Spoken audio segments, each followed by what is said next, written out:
వేదిక ఆంధ్రప్రదేశ్ ప్రతిజ్ఞ భారతీయ పౌరుడినైన నేను మాదక ద్రవ్యాలను గాని డ్రగ్స్ ను గాని ఆరోగ్యానికి హాని కలిగించే వాటిని వినియోగించనని సమాజంలో వీటి వినియోగం వ్యక్తిగత జీవితాలను మానవ సంబంధాలను విచ్ఛిన్నం చేస్తుందని నమ్ముతున్నాను.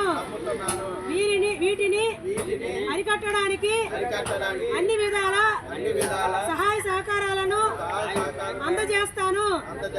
నా జీవిత భాగస్వామితో, నా వ్యక్తిగత స్నేహితులతో, నా వ్యక్తిగత అలవాట్లను ఎలాంటి గోప్యత లేకుండా కుటుంబ సభ్యులతో, మిత్రులతో మెరుగైన సమాజం కోసం పంచుకుంటాను.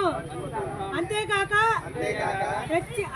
ప్రభుత్వ వ్యవస్థలన్నిటిలోనూ మాదక ద్రవ్యాలు సమాచారాన్ని పంచుకుంటానని ప్రతిజ్ఞ చేస్తున్నాను.